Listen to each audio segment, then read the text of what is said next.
प्रभु यीशु मसीह का अति पवित्र नाम का महिमा हो। प्रभु येशू ख्रिस्ताच्या अतिपवित्र नावाचा गौरव असो।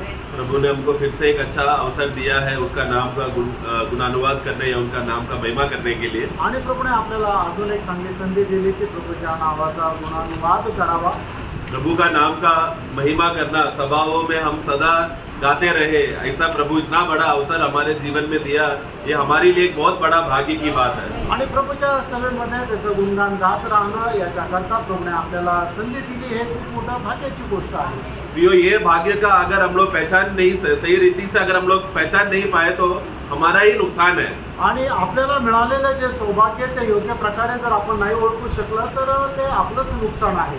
इसके लिए प्रियो, हमको प्रभु का दया से प्रभु ने हमको इस रीति से बाइबल का अभ्यास करने या बाइबल स्टडी का अवसर प्रभु ने हमको जीवन में दिया है। आणि याच्याकरता प्रभूने आपल्याला बायबलचा अभ्यास करण्याकरता आपल्याला संधी दिलेली आहे। और ये बात हम पहले सप्ताह से, फर्स्ट सेंचुरी से अगर हम देखें तो ये रिवाज, यानी कि भाई लोग एकत्र होकर प्रभु का वचनों का अभ्यास करना करके प्रेरितों का कार्य 2 अध्याय से हम पढ़ते समय में वहां पर हम देखते हैं। आणि पहिल्या शताब्दीपासून आपण पाहतो की भाऊ लोक एकत्र येऊन बायबलचं अध्ययन करायचे, ते आपल्याला प्रेषितांचे कृत्य त्याच्या 2 अध्यायामध्ये वाचायला मिळतं। उसका फटाक से हम लोग 2 का 42 में हम वहां पर देखते हैं। आणि प्रेषित 2 अध्याय त्याच्या 48 वचनामध्ये आपण पाहतो। बस बस बस बस बस वो मूल वचन को समझने के लिए आणि ते वचनाचं महत्व समजण्याकरता वहां पर लिखा है कि प्रेरितों का शिक्षण के लिए बहुत से काम बातें वहां पर हो रहा है। उसमें से एक पॉइंट वहां पर है कि अपोस्टल्स डॉक्ट्रिन, प्रेरितों का शिक्षण के लिए विषय में वो लोग हमेशा एकत्र होकर वो लोग भाइयों के साथ संगति करते थे। आणि प्रेषितांच्या शिक्षणाकरता ते लोक नेहमी भाऊ लोक एकत्र यायचे और इस रीति से वो लोग घर घर में वो लोग संगति कर वचन के लिए वो लोग हमेशा वो लोग मूल्य स्थान देते थे। आणि घराघरामध्ये जाऊन देवाच्या वचनाला ते प्रथम स्थान देत असे। तो उस समय का वचन को प्रियो, आप सबसे पहले एक बात मूल्यता, उस समय का हालत को आप समझेंगे तो उस समय में सिर्फ पुराना नियम का ही लोगोस वचन उनके हाथ में था, लिखा हुआ अक्षर में लिखा हुआ वचन सिर्फ पुराना नियम था। आणि त्यावेळेची मुख्य गोष्ट हीच आहे की जुन्या करारामध्ये जे वचन आहे ते लोगोस तेच त्यांच्या हातामध्ये जे लिहून मिळालेलं होतं ते होतं। परंतु जब नया नियम जब स्थापना होते समय में वो लोग अधिकतर कलीसिया के लिए मंडली का उपदेश थे में ज्यादा वो लोग फोकस करते थे, जो पुराने नियम का रेफरेंस में उनको नहीं मिलता था। आणि मग नवीन कराराची ज्या वेळेला स्थापना होत गेली त्यावेळेला मंडळीचा तो उपदेश जो आहे तो ते जास्त करून सांगत असे, पण त्याचा संदर्भ जो आहे तो जुन्या करारामध्ये त्यांना भेटत नसे। तो वो फर्स्ट सेंचुरी का लोगों का जो एक शॉर्टकमिंग में बोलो तो शॉर्टकमिंग, यानी कि आज हमारे संबंध में देखा जो हमारे पास जो लाभ है वो उनके पास वो नहीं था, क्योंकि संपूर्ण बाइबल जो है संपूर्ण हुआ नहीं था। आणि मग त्या पहिल्या शताब्दीमध्ये असणारे जे प्रेषित लोक त्यांच्या जीवनामध्ये असणारी कमतरता ही आहे की आपल्याला जो बायबलचा अभ्यास मिळालेला आहे, जे बायबलचं प्रकाशन मिळालेलं आहे ते त्यावेळेला त्या लोकांमध्ये नव्हतं। परंतु ये उन लोगों के लिए डिसएडवांटेज नहीं है या उन लोगों का नुकसान नहीं था, वो उन लोगों के लिए सबसे बड़ा लाभ है। आणि त्यांच्याकरता कुठलं नुकसान नव्हतं, तर ते त्यांच्या जास्त फायद्याचं होतं। क्योंकि उस समय का खासियत यह है कि उन लोगों को डायरेक्टली लोगोस के ऊपर डिपेंड नहीं करना, उनको डायरेक्ट रीमा मिलता था। आणि मग त्यावेळच्या लोकांना लोगोसवर निर्भर राहावं लागत नव्हतं, तर त्यांना पवित्र आत्म्याच्या द्वारे डायरेक्ट रीमा भेटत असे। हमारा अवस्था क्या हो गया अभी? आणि आता आपली अवस्था काय झाली? हम लोग लोगोस के बगैर रीमा हम लोग नहीं, हमको रीमा नहीं मिलेगा। आणि आपल्याला लोगोस जर नाहीये तर रीमा पण नाही भेटणार। उनको ऐसा कमी नहीं था ना, आणि त्यांना तशी कमतरता नव्हती ना। ये लगभग 500 साल पहले, जहाँ 500 या 600 साल ही हुआ है कि बाइबल पूर्ण रीति से प्रिंट होकर अपने अपने भाषाओं में आकर हम लोग को डायरेक्टली लोगोस हमारे हाथ में मिलकर और फिर हम लोग लोगोस पढ़कर रीमा पाने का ये जो बातें हैं वो अभी 500-600 साल ही हुआ है। आणि संपूर्ण बायबल तयार होऊन फक्त 500-600 वर्ष झालेले की ते लिहून लोगोस होऊन आपल्याला मिळालेले, की जेणेकरून तो लोगोस आपण वाचून त्याच्याद्वारे आपल्याला रीमा मिळतो, म्हणजे त्याचं प्रकाशन मिळतं। मतलब ये हमारा लोकल भाषा में प्रिंट होकर हर घर घर में मिला, पहिला घर घर में बाइबल नहीं था। आणि हे आपापल्या भाषेमध्ये त्याचं ते प्रिंटआउट काढून प्रत्येक घरोघरी बायबल मिळवून फक्त 500 ते 600 वर्ष झालेले. इसका ही हिस्ट्री आप पढ़ने जाएंगे कि बाइबल कैसा हमारे हाथ में आया, उसका ही हिस्ट्री पढ़ेंगे तो वेदना से दुख से हम लोग रोएंगे. एक एक दास लोग कष्ट सहकर दुख सहकर हमें अपना भाषा में हमको बाइबल, खास रीति से अंग्रेजी बाइबल को ट्रांसलेट करने के लिए बहुत सारा भाई लोगों को वेदना और दुख, यहाँ तक कि मृत्यू दंड तक उनको सहना पड़ा. आणि बायबल आपल्या हातामध्ये कसं पडलं याचा जर आपला इतिहास जर बघितला तर निश्चितच तो इतिहास वाचत असताना आपल्याला रडू येईल. कारण की का त्याच्याकरता पुष्कळ भाऊ लोकांनी खूप मेहनत घेतली, कष्ट घेतले, पुष्कळ प्रकारच्या संकटांना त्यांना सामोरं जावं लागलं.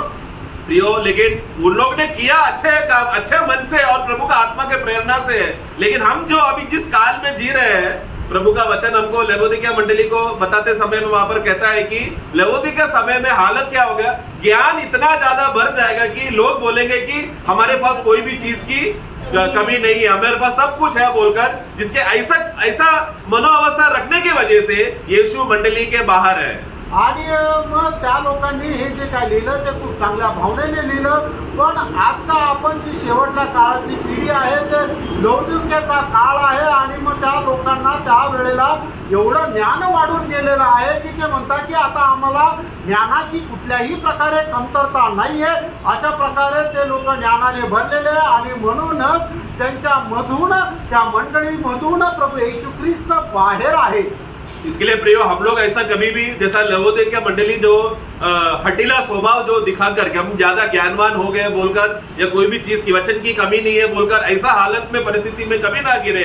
जब भी हम लोग को वचन पढ़ने का, वचन सीखने का और अभ्यास करने का अवसर मिलता है तो नम्र होकर, दीन होकर हमें उस अच्छा वो अवसर को हमें इस्तेमाल करना है. आणि म्हणूनच मला देवाच्या वचनाचं खूप चांगल्या प्रकारे ज्ञान आहे. म्हणून देवाच्या वचनाकडे आपण कधीही दुर्लक्ष करायचं नाहीये. पण ज्या ज्या वेळेला देवाचं वचन वाचण्याची, ऐकण्याची, मनन करण्याची आपल्याला संधी मिळते त्यावेळेला आपण आपल्या स्वतःला नम्र करत वचनाच्या अधीन होऊन त्याचं अध्ययन करायचं, ते शिकायचं आहे. तो इसलिए बाइबल स्टडी का खासियत क्या है कि जब भाई लोग एकत्र होते हैं समय में, जैसे प्रेरित लोगों ने उन दिनों में किया, आज हम भी वही कर रहे हैं. हम लोग क्या कर रहे हैं, भाइयों के बीच में रीमा बांट रहे ताकि लोगों को रीमा या जीवन मिले.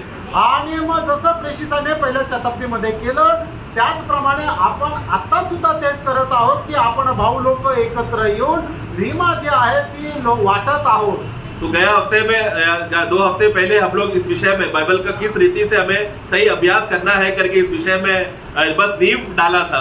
आणि 2 आठवड्यापूर्वी आपण बायबलचं कशा प्रकारे अध्ययन करायचं याचा फक्त आपण पाया ठेवला होता. उसमें से एक बात हमने जो फोकस, जो ये विषय ये था जो 2 तिमोथी 2:15 में, कि प्रभु का वचन को सही रीति से राइटली डिवाइडिंग द स्क्रिप्चर, सही विभाजन करने के लिए विश्वासी को आना चाहिए. आणि 2 तिमोथेला पत्र त्याचा 2रा अध्याय आणि त्याच्या 15 वचनामध्ये आपण वाचलं होतं की जो प्रभूचा एक भक्त आहे त्याला देवाच्या वचनाची योग्य प्रकारे विभाजन करणं किंवा फोड करणं हे आलं पाहिजे. पढ़ेंगे. अपने आप को परमेश्वर का ग्रहण योग्य हाँ. और ऐसा काम करने वाला, हाँ. कराने का प्रयत्न कर, हाँ. जो लज्जित होने न पाए और जो सत्य के वचन को ठीक रीति से काम में लाता. तो किस बात के लिए हमें परिश्रम करना है, एक विश्वासी हमेशा किस बात पे यत्न करना है, मेहनत करना है, डिलीजेंटली प्रभु का सेवा में ये बात में करना है, बिना लज्जाते हुए, वो है कि वचन का सही विभाजन करना चाहिए. आणि आपण कुठल्याही प्रकारची लाज शरम न ठेवता आपल्याला कुठल्या गोष्टीमध्ये खूप तत्परतेने प्रयत्न करायचा आहे तर देवाचं वचन योग्य प्रकारे विभाजन करण्यासाठी. तो परमेश्वर का वचन जो लोगोस है उसको सही रीति से रीमा में बदलकर वो सही आशीष हम लोग प्राप्त कर सके, उसका पीछे यत्न एक विश्वासी के जिंदगी में होना चाहिए. उसका वो जलन होना चाहिए, उत्तेजना होना चाहिए. आणि देवाचं वचन जे लोगस आहे त्याचा योग्य प्रकारे रीमा प्राप्त करण्याकरता प्रत्येक विश्वासणाऱ्याला ते एक ज्वलनशील असं मन किंवा जीवन राहिला पाहिजे. तो वो पहला पॉइंट हमने देखा कि विश्वासी क्या करना चाहिए. बाइबल को विभाजन करते समय में उसका मन में क्या है, वो लोगोस को पढ़ रहा है, लोगोस को पढ़ते समय में उसके अंदर से वो रीमा निकाल पा रहा है कि नहीं, ये है उसका या उसमें वो प्रयास कर रहा है। आणि मग जो विश्वासणारा ज्या वेळेला देवाचं वचन वाचतो, ते लोगोस वाचतो, त्याच्याद्वारे त्याला रीमा मिळत आहे का नाही हे महत्वपूर्ण आहे. दूसरा पॉइंट हमने देखा कि बाइबल पढ़ते समय में हम लोग वो बाइबल जो लेखक है वो लेखक के बारे में नहीं पढ़ रहा, लेकिन लेखक ने उसके पीछे जो आने वाला मसीह जो प्रभु यीशु मसीह है उसके बारे में वो पहचान आना चाहिए जब हम लोग एक एक पुस्तक पढ़ते समय में। आणि मग दुसरी गोष्ट आपण हे पाहिले की जे आपण बायबल वाचतो त्यावेळेला त्या पुस्तकाचा जो लेखक आहे त्या लेखका संबंधाने आपण वाचत नाहीये, पण जे काही वचन लिहिलेले आहे त्या वचनाच्या द्वारे आपल्याला प्रभू येशू ख्रिस्त मिळतो का नाही हे आपण पडताळायला पाहिजे. क्योंकि पूरा पवित्र शास्त्र यीशु ने कहा, यूहन्ना का पुस्तक में हम लोग वचन ले रहे नहीं, बस ऊपर से बता रहा हूँ, यूहन्ना का 5:39 में हमने पढ़ा कि यह संपूर्ण पवित्र शास्त्र मेरे बारे में गवाही देता है, मेरे विषय में कहता है. आणि योहान 5:39 वचनामध्ये आपण पाहिलं होतं की संपूर्ण पवित्र शास्त्र जे आहे प्रभू येशू ख्रिस्त की माझी साक्ष देतो. तो हम लोग बाइबल पढ़ते समय में वो साक्ष्य किधर है, वो गवाही किधर है करके उसको हम लोग पढ़ रहे, तो ही हमको सही रीमा मिलेगा, तो ही हमको सही जीवन मिलेगा. आणि मग देवाचं वचन पवित्र शास्त्र बायबल वाचत असताना मग त्या ठिकाणी प्रभू येशू ख्रिस्त आपल्याला कुठे मिळू शकतं किंवा प्रभू येशू ख्रिस्ताची साक्ष आपल्याला कुठे प्राप्त होऊ शकतं या अनुषंगाने वाचतो, आणि ज्या वेळेला आपल्याला ती मिळते तरच आपल्याला त्याच्याद्वारे रीमा भेटेल. आज अगर आप YouTube खोल के देखोगे, क्रिश्चियन मैसेज करके लिखो, कौन सा भाषा में चाहिए, अपना अपना भाषाओं में अलग अलग रीति से गहरा गहरा संदेश मिलता है. आणि तुम्ही YouTube उघडून बघा आणि तिथं जर ख्रिश्चन मेसेज ख्रिस्ती संदेश असं टाइप केल्यानंतर आपल्याला आपापल्या भाषेमध्ये सर्व संदेश मिळतो. उन सबका फोकस क्या है, दाऊद ने क्या किया, मूसा ने क्या किया, अब्राहम ने क्या किया, वो लोग व्यक्तियों को वो लोग उछाल रहे हैं. आणि मग त्याच्या सर्व मध्ये काय आहे की दाऊदाने काय केलं, मोशेने काय केलं, दानियेलाने काय केलं, हे सर्व त्या व्यक्तीला उचलून दाखवत आहे. प्रियो, हम लोग को जब बाइबल हमारे हाथ में आया या हम लोग को जब पवित्र आत्मा को ये बोझ हुआ कि बाइबल हमको हमें इस काल तक नए नियम से और इतना 2000 साल हो गए अभी तक हमको बाइबल अभी तक हमारे हाथ में मिला है, वो इस उद्देश्य से मिला नहीं है कि उन व्यक्तियों के बारे में पढ़े, बल्कि यीशु मसीह के बारे में समझकर पढ़कर ध्यान करने के लिए आत्मा को बाइबल हमको दिया गया है. आणि प्रभू येशू ख्रिस्ताच्या जन्मापासून आतापर्यंत 2000 वर्ष झाले आणि बायबल आपल्याला हातामध्ये याकरता देण्यात आलेला आहे की कुठल्या एखाद्या चांगला जो संत आहे त्याच्या संबंधाने आपण अधिक जास्त माहिती करून त्याला उंच करावं असं नाही, तर प्रभू येशू ख्रिस्ता संबंधाने जास्तीत जास्त आपण साक्ष प्राप्त करावी.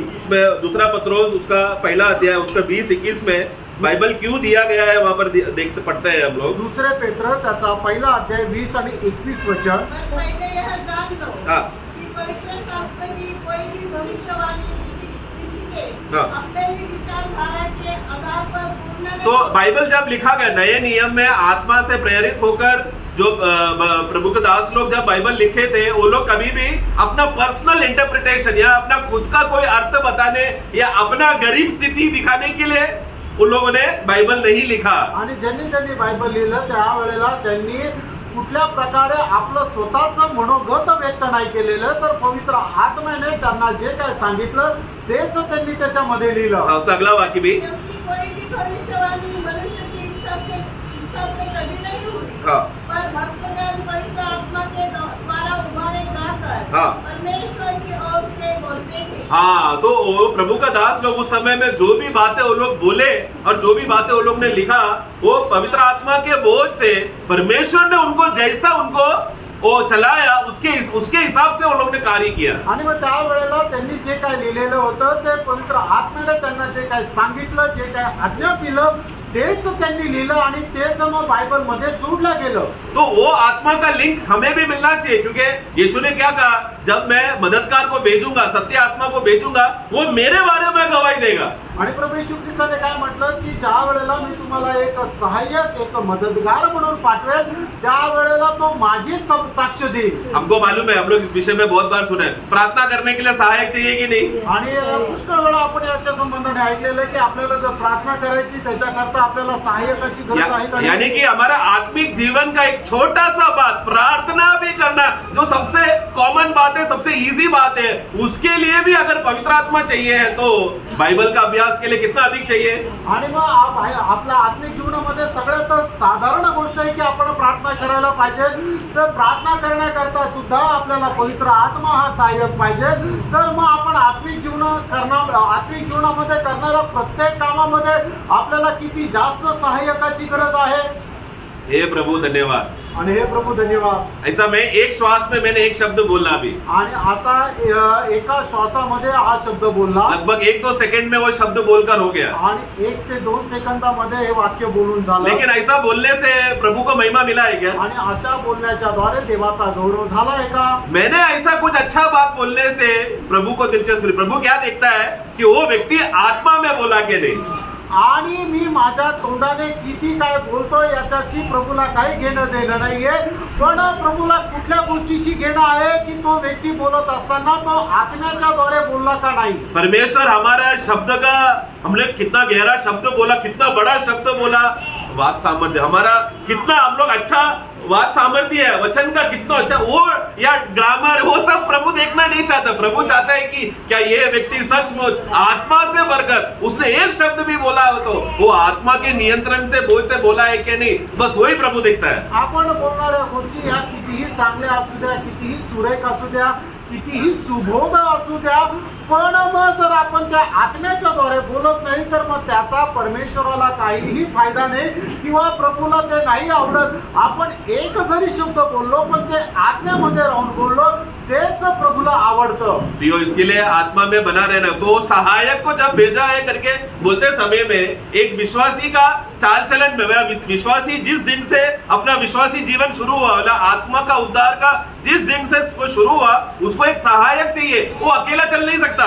आणि आत्म्याचं तारण झाल्यानंतर तो एकटा नाही चालू शकत, तर त्याला एका सहाय्यकाची गरज आहे. उसके वो चाहिए तो अच्छा बाइबल स्कूल में जाकर पढ़ सकता है, अच्छा बाइबल स्टडी कर सकता है, संगति भी कर सकता है, अच्छा मंडली भी उसको मिला रहेगा. लेकिन आत्मा का सहायता नहीं है तो कुछ भी समझ में नहीं आएगा. आणि मग तो कदाचित बायबल स्टडी करता जाऊ शकतो किंवा एक चांगल्या प्रकारच्या मंडळीमध्ये जाऊ शकतो, पण जर त्याला आत्म्यासाठी सहाय्यक नाहीये तर मग त्याचा काहीही उपयोग होणार नाही. सब बैलेंस में करना है. आणि सर्व समतोल ठेवून करायचं आहे. मतलब मुझे आत्मा मिल गया, अभी मैं बाइबल स्टडी में नहीं जाऊंगा, ऐसा नहीं. आणि मला आता देवाचा आत्मा मिळाला आहे, आता मी बायबल अध्ययनामध्ये जाणार नाही असं नाही. दोनों चाहिए हमको. आपल्याला दोन्ही गोष्टींची गरज आहे. और पवित्र आत्मा का खासियत क्या है? वो तो हमेशा यही चाहता है कि हम लोग हमेशा भाईचारा में बने रहे, संगति में बने रहे.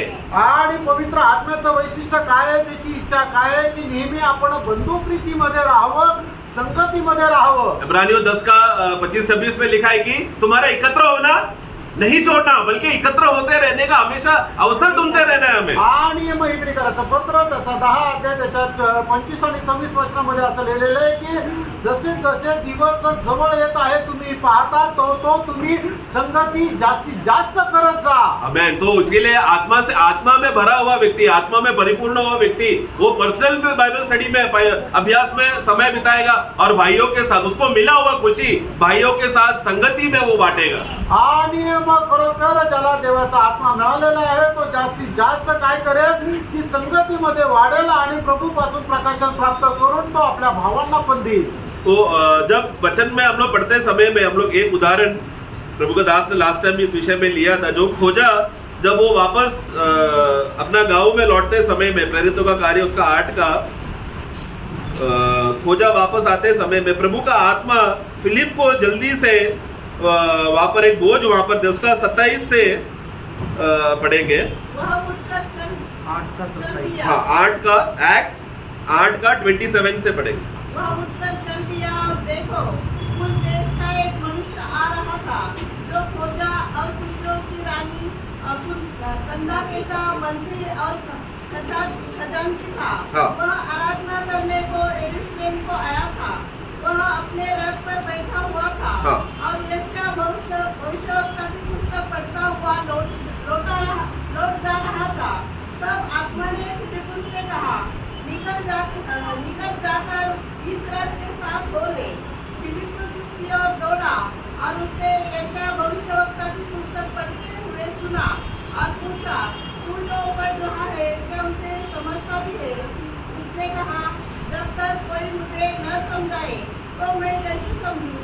और उसने फिलिपुस से विनती की कि वह चढ़कर उसके पास बैठे. पवित्र शास्त्र का जो अध्याय वह पढ़ रहा था वह यह था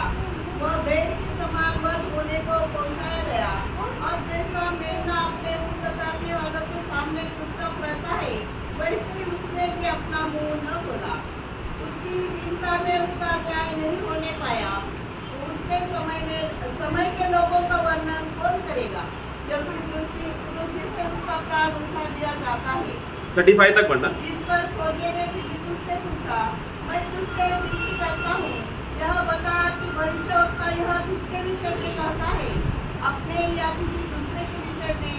तब फिलिप्पुस ने अपना मुंह खोला और इसी शास्त्र से आरंभ करके उसे यीशु का सुसमाचार सुनाया। देखो, इसी शास्त्र से शुरू करके आरंभ करके किसके ओर पहुंचाया? यीशु मसीह का सुसमाचार। ये है असली बाइबल स्टडी का असली अर्थ। आणि बायबल अध्ययनाचा खरा अर्थ हे आहे की त्याने ह्या अध्यायापासून सुरुवात करू आणि त्याने प्रभू येशू ख्रिस्तापर्यंत त्याने त्याला सांगितलं। आप कोई भी पुस्तक खोलो, कोई भी वचन खोलो, आप शुरू जहां से शुरू किया वहां से पढ़ने शुरू करो। कहां पर पहुंचना चाहिए? यीशु मसीह। यीशु की ओर। आणि तुम्ही बायबलचं कुठलंही पुस्तक उघडा आणि ज्या वेळेला तुम्ही अध्ययन करायला जाल तर तिथून अध्ययन करून तुम्ही कुठे पोहोचलं पाहिजे? प्रभू येशू ख्रिस्तापर्यंत। क्योंकि पूरा संपूर्ण पवित्र शास्त्र मेरे बारे में, यीशु मसीह के बारे में लिखा गया है करके ये बात का पहचान पवित्र आत्मा हर एक विश्वासियों को ही देगा। आणि संपूर्ण पवित्र शास्त्र प्रभू येशू ख्रिस्ताची साक्ष देतं। ही जे प्रकाशन आहे ते पवित्र आत्माच आपल्याला देतो। ये आदमी का ये खोजे का अवस्था समझना, ये आराधना करके वापस घर लौट रहा है। आणि या षंडाची जी अवस्था आहे तर तुम्ही बघा की तो यरूशलेम मध्ये आराधना करून परत आपल्या गावाकडे जात आहे। 27 ने वैसे ही लिखा है ना। आणि 27 वचनामध्ये तसंच लिहिलेलं आहे ना। हाँ, तो आराधना करके वापस जाते समय आनंद से जा रहा है क्या? आणि आराधना करून तो जात असताना आनंदाने जात आहे का? क्योंकि वो जाते जाते वचन पढ़ के जा रहा है, वचन उसको कुछ भी समझ में नहीं आया, यानी कि वो आनंद में नहीं है। क्योंकि वचन का वो आराधना भी क्या किया रहेगा उसको नहीं समझे। क्योंकि असली आराधना यहूदियों के लिए था। यरूशलेम में कौन जाना चाहिए? यहूदी लोग। लेकिन ये कौन है? ये एक अन्य जाति है। अन्य जाति को यहोवा परमेश्वर का ज्ञान मिला और उसने क्या किया? अपना पैसा उसने खर्चा कर कर उस समय में एक बाइबल का एक किताब, ऐसे कोई भी पुस्तक को, बाइबल का पुस्तक को खरीदना महंगा है, सस्ता नहीं था। उसने खर्चा करके उसने यशायाह का पुस्तक खरीद के वो इसके लिए लाया ताकि वो समझ सके। लेकिन रास्ते भर पढ़ रहा, उसको कुछ भी समझ में नहीं आया। आणि मग हा जो षंड होता तो हा षंड यहुदी नव्हता, पण यरूशलेम मध्ये परमेश्वराची आराधना करण्याकरता फक्त यहुदी लोक जात असे। पण हा षंड ज्या वेळेला त्याला आत्म्यामध्ये प्रकाशन मिळालं त्या वेळेला तो आराधना करण्याकरता गेला आणि खूप पैसे खर्च करून त्याने यशा संदेशाचं पुस्तक हे विकत घेतलं आणि ते पुस्तक तो वाचत होता, पण त्याला ते काहीही समजत नव्हतं। ये एक मतलब पुराने नियम का आराधना का रिवाज क्या है? जाति यहूद जो बाकी 12 गोत्र बाहर का जो आंगन में रहेगा और अन्य जाति लोग और भी बाहर का, उससे भी बाहर का आंगन में खड़े रहकर वो लोग आराधना कैसा अंदर चल रहा है करके बस देखने के लिए वो लोग आते थे। भेंट वो लोग अर्पण करके जाते थे। आणि प्रभूने दिलेल्या नियमशास्त्राच्या अनुसार जे 12 गोत्राचे जे इस्रायल लोक होते ते कुठे राहतील? ते अंगणामध्ये राहतील आणि अन्य जातीचे लोक जे आहेत ते अंगणाच्याही बाहेर राहतील। और ये आदमी खोजा है आणि हा जो मनुष्य आहे हा षंड आहे। वहां पर मतलब प्रभु ने व्यवस्था में वचन दिया था कि पुरुष लोग साल में 2 बार उनको यरूशलेम मंदिर में आकर जो उन लोग का पर्व है और बाकी रिवाजों को पूरा करना रहता है। आणि मग प्रभूने त्यांना अशा प्रकारे व्यवस्था दिली होती की वर्षातून 2दा पुरुष लोक त्या ठिकाणी मंदिरामध्ये येऊन ते नियमाच्या अनुसार ते पूर्ण करायचं आहे। उसमें से बहुत सारे रस्मों को, बातों को देखने के लिए स्त्रियों को भी परमिशन नहीं है। आणि मग त्याच्यातल्या पुष्कळ अशा गोष्टी आहेत त्या पाहण्याकरता स्त्रियांना सुद्धा परवानगी नाहीये। ये कौन सा नहीं है? पुरुष लिंग भी नहीं, स्त्रीलिंग भी नहीं, आणि नपुंसक है ये। आणि हा पुरुष पण नाहीये आणि हा स्त्री पण नाहीये, तर हा नपुंसक आहे। जरा देखो उसका क्या लेवल रहेगा फिर। आणि मग बघा तो कसा असेल, क्या आराधना, मतलब वो क्या देखेगा उधर, क्योंकि उसको तो परमिशन ही नहीं है आने के लिए। आणि तो जाऊन काय बघेल, कारण तिला तिथे जाण्याकरता परवानगी पण नाहीये। इसका आप वेदना समझ रहे हैं ना? आणि याची वेदना तुम्हाला समजत आहे ना? हम लोग कितने बार ये वचनों को पढ़कर गए, लेकिन ऐसा ही रीति से पढ़े क्या? आणि पुष्कळ वेळा आपण वचन वाचायला गेलो, पण अशा प्रकारे आपण देवाचं वचन वाचलं का? तो भी वहां पर प्रभु को ये खोजे को बहुत प्यार करता है। आणि प्रभू या षंडावर खूप प्रेम करतो, क्योंकि उसने वचन को खरीद कर यशायाह पुस्तक का वो बोझ से वो पढ़ के जा रहा है। मुझे कैसा तो ये समझना है करके वो बोझ में वो जा रहा है। इसके लिए तुरंत आत्मा फिलिप को बोझ देकर वो अर्थ समझाने के लिए फिलिप को पास भेजा। आणि याला जे ओझं होतं त्याच्यासाठी त्याने खूप पैसे खर्च करून यशा संदेष्टाचं त्याने पुस्तक घेतलं आणि तो वाचत चाललेला आहे आणि त्याला ते समजत नाहीये, पण देवाची कृपा दृष्टी या षंडावर होती म्हणून प्रभूने फिलिपाला ओझं दिलं आणि सांगितलं की तू जाऊन त्या रथाचा पाठलाग कर. प्रभु अगर खोजे को, एक नपुंसक को इतना प्रेम कर सकता तो प्रियो, हमें ऐसा कोई कमी नहीं है. हम लोग नॉर्मल पुरुष या नॉर्मल स्त्री है, हमें कितना अधिक हमें यत्न करना है. आणि मग प्रभू जर एक षंडावर अशा प्रकारे कृपादृष्टी करू शकतो तर तुम्ही आणि मी एक नॉर्मल पुरुष आणि नॉर्मल स्त्री आहे, तर मग प्रभू आपल्यावर किती कृपा करेल. वहां पर वो कहता है 31 में अपना बोझ बताता है, जब तक कोई इस विषय में ना समझाए समझाने के लिए मदद नहीं करेंगे तो हम कैसा समझेंगे. आणि या ठिकाणी षंड त्याच्या 31 वचनामध्ये म्हणतो की जोपर्यंत कोणी समजून सांगणार नाही तोपर्यंत कसं काय समजणार. मतलब अभी तक इसको नया जन्म नहीं हुआ, पवित्र आत्मा मिला नहीं. आणि याचा अर्थ काय की याचा अजूनपर्यंत नवा जन्म झालेला नाही आणि याला पवित्र आत्मा पण मिळालेला क्योंकि नाही. जिसका नया जन्म हो गया है, पवित्र आत्मा मिल चुका है, वो कभी ऐसा नहीं बोलेगा, क्योंकि वचन लिखा है कि उसका अभिषेक उसको समझाएगा, बताएगा. वो बेसिक बात तो है, लेकिन इसमें वो भी नहीं था. आणि मग पवित्र आत्मा या सर्व गोष्टी त्याला समजून सांगतो, पण याच्यामध्ये पवित्र आत्मा सुद्धा नव्हता म्हणून याला काही समजत पण नव्हतं. परंतु ये इनका जो बाइबल अभ्यास करने का जो रीति था वो एक सही रीति की ओर जा रहा है, क्योंकि वो एक सवाल वहां पर पूछ रहा है आणि तो एक चांगला प्रश्न त्या ठिकाणी विचारत आहे. क्योंकि उसका डायरेक्शन सही है. वो बाइबल स्टडी करने समय में वो 34 में पूछ रहा है, ये जो लिखा हुआ भाग भविष्य वक्ता के बारे में है या कोई और है. आणि मग त्याचा बायबल अभ्यास करण्याची जी पद्धत आहे ती एकदम बरोबर आहे. कारण का की तो यशा संदेशाच्या पुस्तकामध्ये तो जे वाचलं तो म्हणतोय की हा जो भाग आहे तो कुठल्या प्रेषिता संबंधाने, कुठल्या संत संबंधाने आहे का अजून कोणा संबंधाने आहे. प्रियो, बिना पवित्र आत्मा का मदद बगैर मिले ही उनके अंदर एक खोजने का मन आया. ये भविष्यवक्ता के बारे में लिखा है क्या, ये आयशया के बारे में लिखा है क्या, शायद कोई और होगा. वो विचार उसके अंदर पवित्र आत्मा ने धीरे धीरे डाला था. आणि त्याला पवित्र आत्मा मिळाला नव्हता तरी सुद्धा एक शोध घेण्याची एक जिज्ञासा, एक चिकित्सा त्याच्यामध्ये होती की हे जे लिहिलेलं आहे ते संदेशच्या संबंधाने आहे का, यशा संबंधाने आहे का, हे अजून कोणा संबंधाने आहे. अशा प्रकारे पवित्र आत्मा त्याच्यामध्ये हळूहळू कार्य करत होता. उसको कहते हैं सीकिंग हार्ट, एक खोजने वाला मन. आणि याला म्हटलेलं जातं की शोध घेणारं हृदय. प्रियो, हमारा मन, हम लोग जब भी बाइबल पढ़ते समय प्रियो सवेरे उठकर रिवाज पूरा करने के लिए नहीं बाइबल पढ़ना, सोने से पहले बाइबल पढ़ते तो रिवाज खत्म करने के लिए नहीं, सचमुच एक खोजने का मन से हम लोग को बाइबल पढ़ना. मुझे आज वचन पढ़ेगा तो यीशु मसीह पाना है बोलकर वो सच्चा मन से हमें बाइबल पढ़ना है. प्रियो, आणि प्रेरणो, आपण बायबलचं जे काही अध्ययन करतो सकाळी उठल्यानंतर, रात्री झोपायच्या अगोदर, तर ते एक करायची रीत आहे म्हणून आपल्याला नाही वाचायचं, तर आपण हे वाचल्यानंतर याच्याद्वारे मला प्रभू येशू ख्रिस्त भेटला पाहिजे अशा उद्देशाने आपण बायबल वाचायचंय. 39 पढ़ना. त्याचं 39 वचन वाचा. जब वे जल में से निकलकर ऊपर आए तो प्रभु का आत्मा फिलिपुस को उठा ले गया. हाँ. और खोजे ने उसे फिर न देखा. हाँ. और वह आनंद करता हुआ अपने मार्ग पर चला गया. ये कौन सा आनंद है प्रियो? आणि हा कुठला आनंद आहे? उद्धार का आनंद. उद्धार का आनंद है ना. आणि हा तारणाचा आनंद आहे ना. उतना ही नहीं, उसको अभी और एक विषय वहां पर है, ये है कि उतना समय तक फिलिप उसको वचन बोल बोलकर अर्थ समझा कर दे रहा था.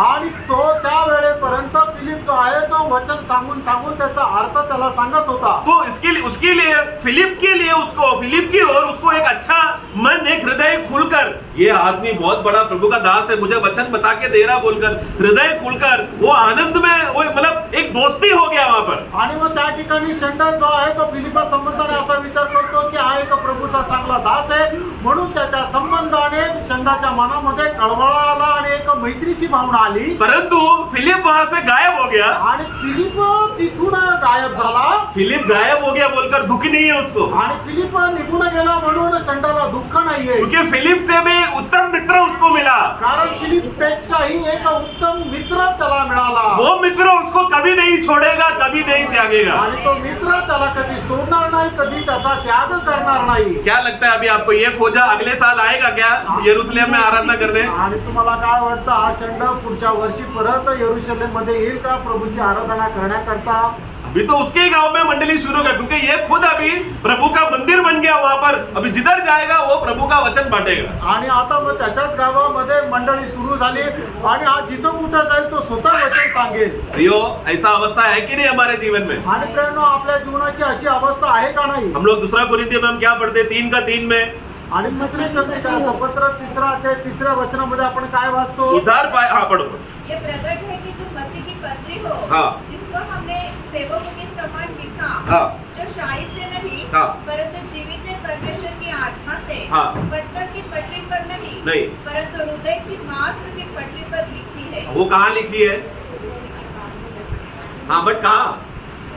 जगह कहाँ पर है? हाँ हृदय मतलब हमारा आत्मा में। आणि आपल्या आत्म्यामध्ये ते लिहिलेलं आहे। ये शाही में नहीं, मतलब शाही से शाही से नहीं लिखा। शाही से किधर लिखते हैं हम लोग? आणि शाहीने आपण कुठे लिहितो? पेपर में ना। आणि वहींवर। तो हम लोग प्रभु के पत्र है करके बोलते समय में कोई अक्षर का बात नहीं है, कुछ बुक लेकर थोड़ा नोट्स लेकर आकर वो बात का बोलने वाला विषय है ही नहीं, बल्कि हाँ। आणि मग आपण काय वाचत असताना ते अक्षराची गोष्ट नाहीये की ते कुठल्या लिहिलेलं असलं पाहिजे। उद्धार का मतलब क्या है कि उसका आत्मा में आ गया और वो आत्मा का मिला हुआ आनंद उसका हृदय में बह रहा है। आणि तारण याचा कारण काय आहे की ते तारण त्याच्या हृदयामध्ये आलेलं आहे आणि हृदयामधून ते भरपूर होऊन वाहत आहे। हम लोग पहला पत्रोस 2 अध्याय में हम लोग पढ़ते हैं कि हमारा जो नया जन्म जो हुआ है, वचन जो अविनाशी बीज से, हाँ पहला पत्रोस पहला अध्याय उसका 23 हाँ है। क्योंकि तुमने पहिले नाशवान- पेत्र पहिला अध्याय त्याचं 23 वचन।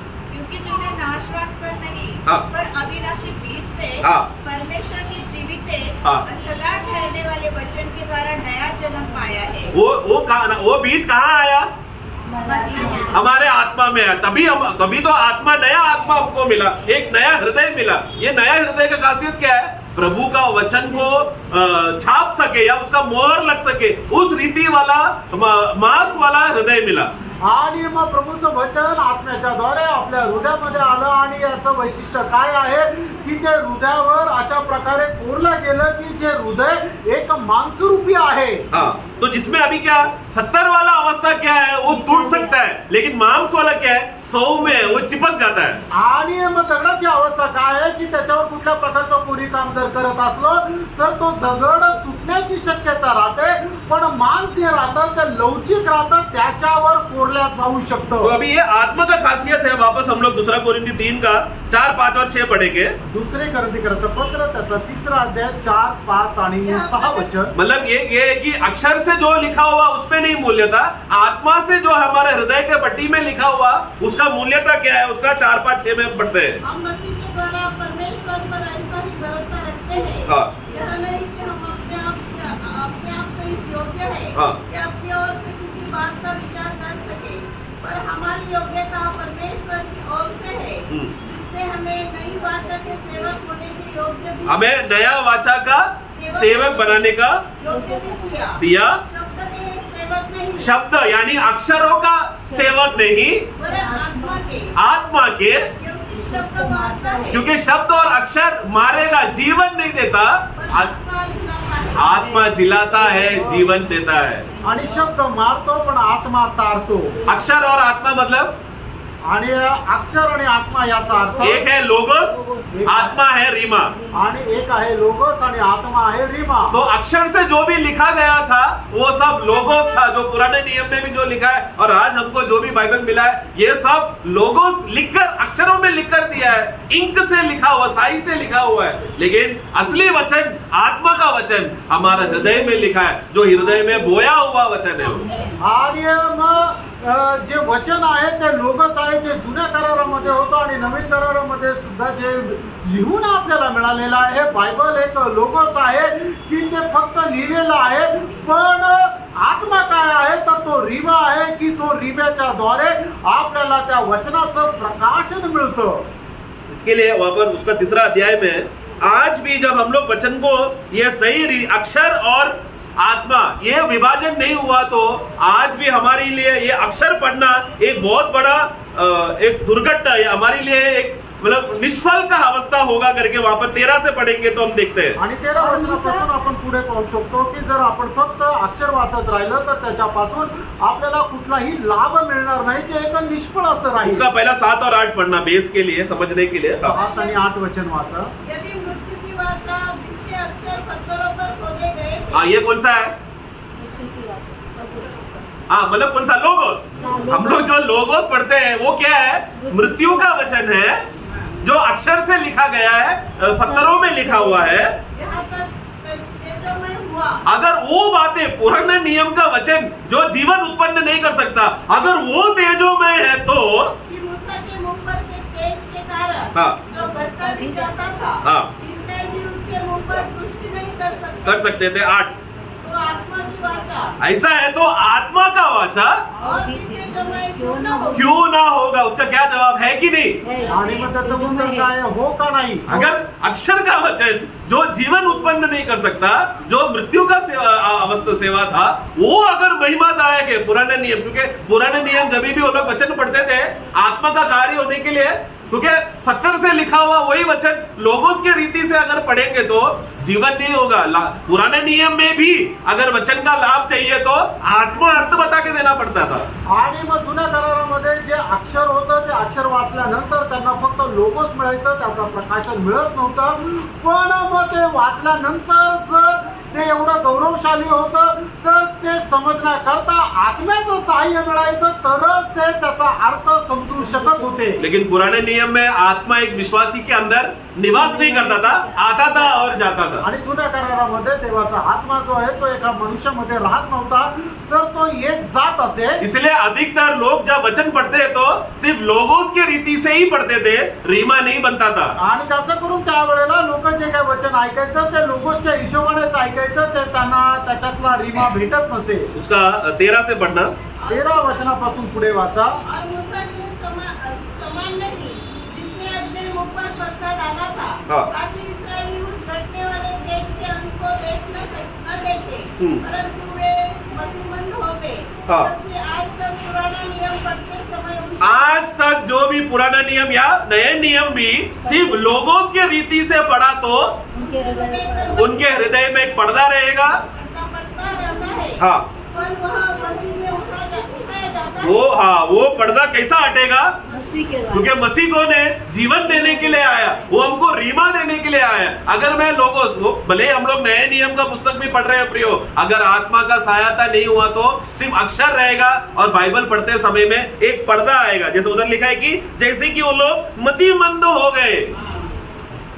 आणि जसे या ठिकाणी लिहिलेलं आहे की ते मतिमंद झाले, की ते अक्षर वाचत होते आणि अक्षर वाचल्या कारणाने त्यांना ते समजत नव्हतं, म्हणून त्यांच्या डोळ्यासमोर एक पडदा आला होता आणि मग तो पडदा बाजूला करण्याकरता प्रभू येशू ख्रिस्त आला आणि त्याच्याद्वारे तो पडदा बाजूला झाला. प्रियो, बाइबल पढ़कर मतिमंद हो गया बोला तो फिर क्या हालत है? आणि बायबल वाचून मतिमंद झाले याचा अर्थ काय आहे? मग काय परिस्थिती आहे? बाइबल क्यों दिया है हमको? आणि प्रभूने आपल्याला बायबल का दिले? हमारा मंदता हटाने के लिए ना, आणि आपला जो मंदपणा आहे तो बाजूला होण्या, हमें ज्ञानी बनाने के लिए ना। आपल्याला ज्ञानवान बनवण्याकरता. लेकिन ऐसा होता है क्या हमारे जीवन में? आपल्या जीवनामध्ये असं होतं का? नहीं होता, क्योंकि अभी भी हम लोग अक्षर को अक्षर की रीति से ही पढ़ रहे, लोगोस की रीति से पढ़ रहे, उसके अंदर रीमा जो छुपा हुआ है वो नहीं खोजते। आणि अजूनही बायबल वाचत असताना आपण अक्षर वाचत आहोत, अशा पद्धतीनेच वाचतोय, म्हणजे एक लोगोसच्या पद्धतीने वाचतोय, पण त्याच्यामध्ये असलेला अर्थ रीमा जो आहे तो आपल्याला भेटत नाही. 15 पढ़ना। त्याचं 15 वचन वाचा. आज तक जब कभी मूसा की पुस्तक पढ़ी जाती वो मराठी में कैसा है? मूसा का पुस्तक लिखा है क्या? मोजेस इज रीड, हाँ मोशे को पढ़ते हैं. हाँ, मराठी में कैसा? 15 मूसा ग्रंथ है ना, वैसा नहीं है। आज भी अगर किसी ने मूसा को पढ़ा, ऐसा आना चाहिए, मूसा का ग्रंथ नहीं, मूसा यानी कि हम बाइबल खोलकर एक एक भविष्यवक्ता को पढ़कर हम लोग क्या पढ़ते हैं? ये भविष्यवक्ता ऐसा कष्ट से गया, ये ऐसा वेदना से गया, ऐसा भविष्यवक्ता को पढ़ने अगर गया तो पडदा रहेगा. आणि मग ज्या वेळेला बायबल वाचतो आणि बायबलचं अध्ययन करत असताना कुठल्या प्रकारच्या संदेशा संबंधाने जर आपण माहिती घेत असू की त्याने कशा प्रकारे कार्य केलं, तर मग तो अक्षरांचा पडदा जो आहे तो नेहमीच आपल्या डोळ्यासमोर राहील. अंग्रेजी बाइबल में लिखा है, even to this day when Moses is read जब भी लोग बाइबल खोलकर जिस भविष्यवक्ता के बारे में पढ़ते हैं उस भविष्यवक्ता को पढ़ रहे हैं तो वो भविष्यवक्ता का पुस्तक नहीं, भविष्यवक्ता को अगर पढ़ रहे तो आज भी एक पडदा है. आणि म्हणूनच ज्या वेळेला आपण बायबल वाचतो ते अक्षर म्हणून जर वाचतो आणि कुठल्या संदेशच्या संबंधानं जर आपण ती माहिती वाचत आहोत तर मग आपल्या हृदयावर तो एक पडदा पडलेला राहतो. प्रियो, बाइबल जैसा पवित्र ग्रंथ का खासियत और कोई भी ग्रंथों में नहीं है. आणि बायबल जे पवित्र एक ग्रंथ आहे त्याच्यामध्ये असणारे एक वैशिष्ट्य जगभरामधल्या कुठल्याही ग्रंथामध्ये नाहीये. बाइबल में जो विज्ञान के बारे में, साइंस के बारे में जो लिखा है, बड़े बड़े साइंटिस्ट लोगों ने, गैलीलियो जैसे बड़े बड़े लोगों ने जो बड़ा बड़ा आविष्कार किया, बाइबल पढ़ के उन लोगों ने आविष्कार किया. आणि मग बायबल मध्ये ज्यांनी ज्यांनी नवीन नवीन शोध लावलेले आहे, मोठे मोठे शास्त्रज्ञ होऊन गेले, त्यांनी बायबल वाचूनच हा शोध लावला. बाइबल अगर इतिहास के बारे में पढ़ना है तो बाइबल जैसा इतिहास रिकॉर्डेड किया हुआ पुस्तक और कोई भी नहीं. आणि जर आपल्याला इतिहास वाचायचा आहे तर बायबल सारखा इतिहास लिहून ठेवलेलं पुस्तक दुसरं कुठं नाही. अगर चांद सितारों के बारे में पढ़ना है तो अय्यूब का पुस्तक पढ़ोगे तो एक एक सितारे का लक्षण ऐसा है, सितारे ऐसा है बोलकर एस्ट्रोलॉजी, हिंदी में कैसे बोलेंगे एस्ट्रोलॉजी, सितारों का, हाँ, सितारों का अभ्यास, वो भी बाइबल में वो ज्यादा बेस मिलकर उन लोगों ने ये सितारों का स्टडी बनाया है. आणि तारांगणाचा जे अभ्यास आहे, गॅलेक्सीचा जो अध्ययन आहे ते बायबल मधूनच त्यांना लोकांना प्रकाशन मिळालेलं आणि मग त्यांनी त्याचा शोध लावला. है कि नहीं? बाइबल मतलब इतना मल्टीपल सब्जेक्ट्स को कवर करने वाला ये बाइबल, लेकिन एक विश्वासी जब आत्मा के मदद से पढ़ता है तो वो सिर्फ यीशु दिखता है उसे. आणि मग बायबल जे आहे ते खूप वेगवेगळे विषय जे त्याच्यामध्ये हाताळलेले आहे आणि वेगवेगळ्या विषयाचं खूप चांगल्या प्रकारचं ज्ञान जे आहे ते बायबल मध्ये लिहिलेलं आहे. पण ज्या वेळेला एक विश्वासू ते बायबल वाचतो त्या वेळेला त्या वचनाच्या द्वारे त्याला रीमा मिळतो आणि त्याच्याद्वारे त्याला प्रभू येशू ख्रिस्त प्राप्त होतो. 16-17 भी पढ़ेंगे. 16 आणि 17 वचने वाचा. परंतु जब कभी उसका हृदय प्रभु की ओर फिरेगा, हाँ. तब वह पर्दा उठ जाएगा. उठ जाएगा यार, प्रभु की ओर. देखा, मतलब मैं जिस व्यक्ति का बारे में पढ़ रहा हूँ उस व्यक्ति को छोड़ प्रभु को अगर मेरा फोकस हो गया तो पर्दा हट जाएगा. आणि मग तो व्यक्ती कुठल्या संदेशच्या संबंधाने न ऐकता त्याचाच कल्पना, त्याचे विचार, त्याचं मन जर मग प्रभूकडे वळालं तर मग त्याच्या समोर असलेला पडदा जो आहे तो बाजूला होईल. हाँ, अगला वाक्य भी. प्रभु तो आत्मा प्रभु तो आत्मा है. है. आत्मा क्या करता है? जहाँ कहीं प्रभु का आत्मा है वहाँ आत्मा है. हाँ. वहाँ किस बात का स्वतंत्रता? आणि मग कुठल्या गोष्टीची मोकळीक आहे मतलब वो स्वतंत्रता मतलब क्या? वो कंटेक्स्ट को पढ़ के समझो. आणि मग ती मोकळी काय आहे तर तुम्ही त्याचा संदर्भ बघून बघा. जो कोई भी अक्षर को पढ़ेगा उसके अंदर पर्दा आएगा, मतलब एक मतिमंद हो जाएगा. आणि जो कोणी अक्षर फक्त वाचेल तो मतिमंद होईल, त्याच्या समोर पडदा येईल. लेकिन यीशु मसीह का चश्मा पहनकर या आत्मा के प्रेरणा से जब हम वचन पढ़ते हैं तो एक स्वतंत्रता है, मतलब मतिमंद का हालत हटकर एक फ्रीड, एक खुशी, मतलब सांस लेने हो रहा है ऐसा हालत होगा. आणि मग आपण आत्म्याच्या प्रेरणेने देवाचं वचन जर वाचू त्यावेळेला मग तो पडदा आपल्या डोळ्यासमोर जो आहे तो बाहेर निघेल आणि आपण श्वास घेत आहोत असं आपल्याला जाणीव होईल.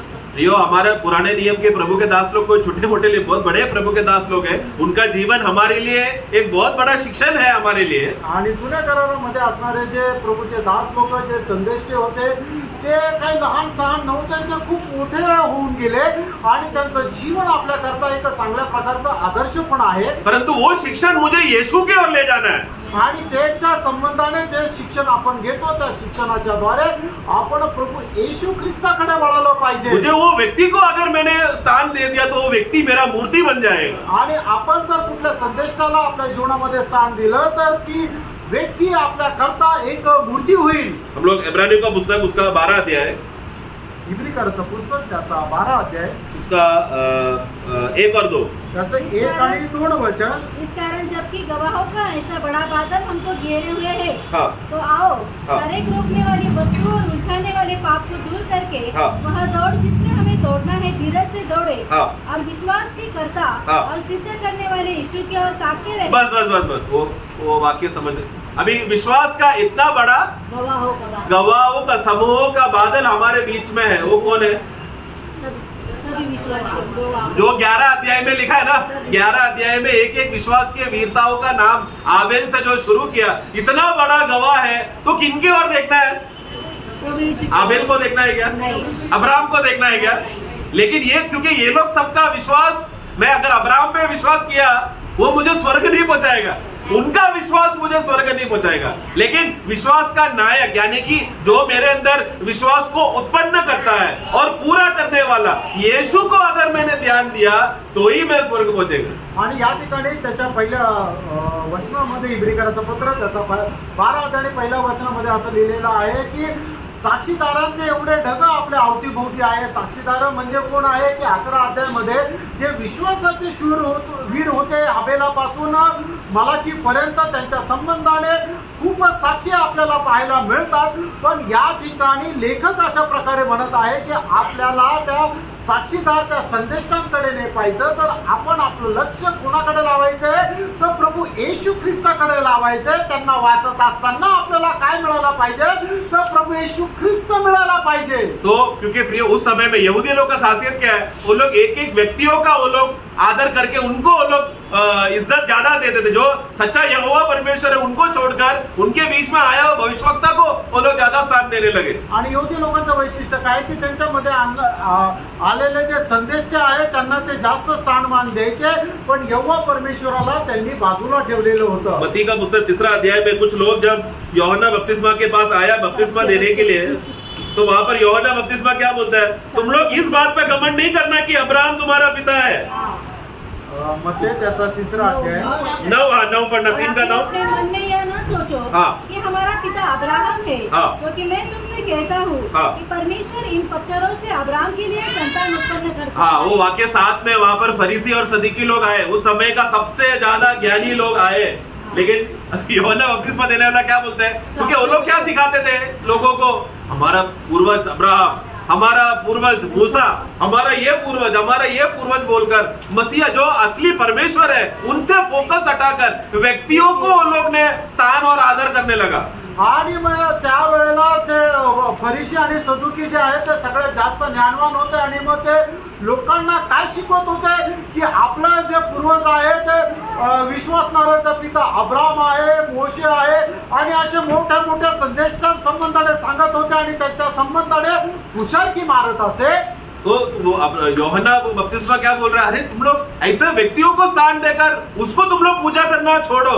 असली यहोवा परमेश्वर उन्होंने एक बहुत बड़ा मकसद किया है, बहुत बड़ा कार्य प्लानिंग किया है. मसीहा आने वाला है, रास्ता तैयार करो. सब लोग अपना मन फिरो करके एक बहुत बड़ा तैयारी हो रहा है. तुम लोग व्यक्ति पूजा करना छोड़ो, असली महाराजा आ रहा है. आणि मग त्यावेळेला बाप्तिस्मा देणारे योहाने सदुकी आणि फरीसी यांना सांगितलं की तुम्ही जुन्या कराराचे जे संदेश होऊन गेलेले त्यांना तुम्ही स्थानमान देऊन त्यांना आपल्या जीवनामध्ये मूर्ती म्हणून ठेवू नका. तर यहोवा परमेश्वराने खूप मोठा एक तारणाचा मार्ग तयार केलेला आहे आणि त्याच्याकरता जो महाराजा आहे तो येत आहे आणि त्याचा मार्ग तयार करण्याकरता मी आलेलो आहे. म्हणून तुम्ही पश्चाताप करा आणि मन परिवर्तन करा. तुम लोग जो अपने आप को अब्राहम के संतान बोल रहे हो ना, तुमसे भी अच्छा संतान परमेश्वर ये पत्थरों से लाएगा. आणि तुम्ही जे स्वतःला अब्रामाचे पुत्र असे म्हणून घेतात ना, तर तुमच्यापेक्षाही चांगले पुत्र परमेश्वर या दगडांपासून बनवेल. कौन सा पत्थर? आणि कुठले दगड? वो नदियों का पत्थर नहीं, आणि नद्यांमध्ये आढळणारे दगड उधर नाही. नजदीक शमशान भूमि है उधर.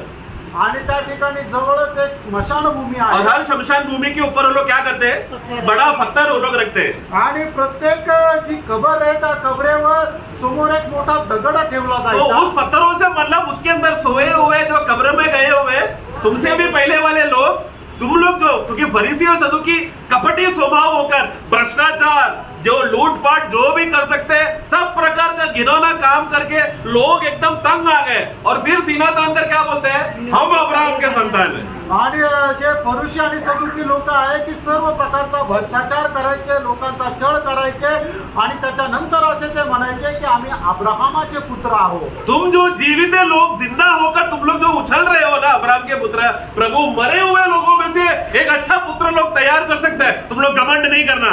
आणि मग तुम्ही जे म्हणता ना की आम्ही अब्राहमाचे संतान आहोत, तर तुम्ही आपल्या स्वतःवर गर्व करू नका. तर प्रभु परमेश्वर काय करेल, मेलेल्यातून सुद्धा तुमच्या पेक्षा एक उत्तम असा संदेश निर्माण करेल. इसके लिए प्रियो, ये विभाजन जब वचन पढ़ते समय में सही विभाजन, कौन सा वचन किसके रीति से, मैं आज वचन को पढ़ते समय में प्रभु आप मुझसे क्या बात कर रहे हैं करके असली विभाजन करके लोगोस और रीमा में वो फर्क पता लगाकर और वचन में यीशु मसीह छुपा है करके ये दो फर्कों को अच्छी रीति से समझकर जब अभ्यास करोगे ना प्रियो, बहुत बड़ा आशीष और लाभ मिलेगा. आणि म्हणूनच देवाचं वचन ज्या वेळेला तुम्ही वाचत राहता त्या वेळेला ते अक्षर म्हणून न वाचता आत्मा म्हणून जर वाचलं तर निश्चितच तुम्हाला लोगोस नाही तर रीमा भेटेल आणि तुम्ही जे काय वाचाल त्याच्याद्वारे तुम्हाला प्रभु येशू ख्रिस्त प्राप्त होईल. प्रियो, तभी हमको एक ऐसा अवर्णनीय आनंद मिलेगा ना प्रियो, जो वर्णन से बाहर, वो असली आनंद है, हम लोग को अनुभव करना है प्रियो.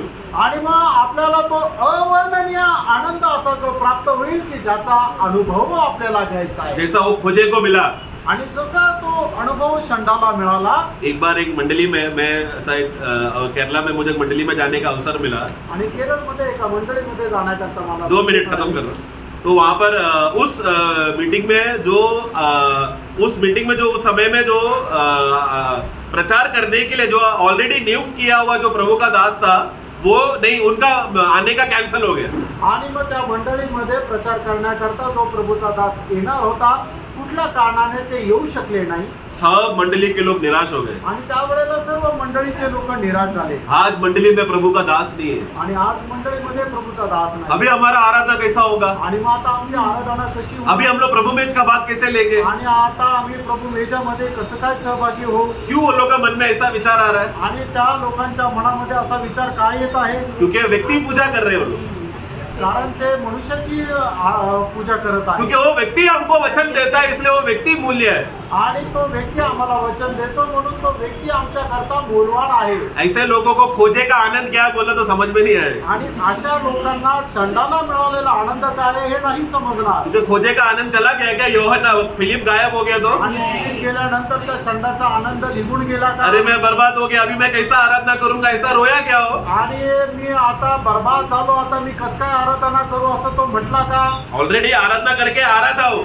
आणि तो आराधना करून येत होता, निराशा में था, लेकिन वचन का ज्ञान जब मिला, यीशु मसीह जब मिल गया तो प्रियो उतना बड़ा आनंद. आणि मग ज्या वेळेला त्याला वचनाचं ज्ञान मिळालं, त्याच्याद्वारे प्रभू येशू ख्रिस्त मिळाला, त्या वेळेला त्याला एवढा मोठा आनंद झाला. वचन में लिखा है कि प्रभु का दास लोग हमारा सेवा के लिए है, उनको इज्जत करना, आदर करना, लेकिन व्यक्ति पूजा नहीं होना चाहिए. आणि देवाच्या वचनामध्ये लिहिलेलं आहे की जे प्रभूचे दास लोक आहेत की ते आपल्याला आत्मिक जीवनामध्ये वाढवण्याकरता आहे, पण आपण त्यांची निश्चितच आदर करायला पाहिजे, पूजा नाही. उनको दुगना प्रतिफल है ना, डबल रिवॉर्ड है उनका. आणि त्यांना दुप्पट आदर आहे, दुप्पट त्यांना बक्षीस आहे. परंतु वो व्यक्ति मेरा मूर्ति नहीं बनना है. आणि तो व्यक्ती आपली मूर्ती नाही व्हायला पाहिजे. क्योंकि प्रभु का दासों को क्यों दिया है? प्रभु का दास जब खड़ा रहते समय में उनसे मसीह बाहर आता है, वो मसीह को पकड़कर हमारे हृदय में, सीने में रखने का काम है सुनने वाले लोगों का. आणि प्रभूने त्याचे दास लोक मंडळीमध्ये का नियुक्त केलेले आहे की ज्या वेळेला प्रभूचा दास उभा राहतो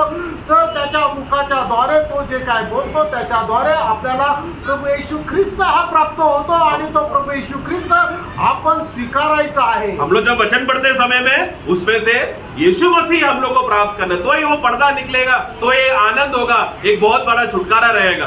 आणि म्हणून ज्या वेळेला आपण देवाचं वचन वाचतो त्या वेळेला आपल्याला प्रभू येशू ख्रिस्त त्याच्याद्वारे प्राप्त व्हायला पाहिजे. त्याच वेळेला आपल्या डोळ्यासमोर असलेला पडदा जो आहे तो सरकल्या जाईल. तीसरा पॉइंट, प्रभु का समय मिला तो अगले हफ्ता में, आणि तिसरा जो मुद्दा आहे, प्रभु नहीं आया तो अगले हफ्ते में. तिसरा मुद्दा जो आहे, जर प्रभू नाही आला तर पुढच्या आठवड्यात. समय को देखकर मैं इधर रोकना चाहता हूँ. आणि या ठिकाणी वेळ बघून मी थांबू इच्छितो. प्रियो, हम लोग प्रभु का वचन का सही अभ्यास, आणि मित्रांनो, आपण देवाच्या वचनाचा योग्य अभ्यास, हमें लोगोस और रीमा में हमको फर्क समझना है.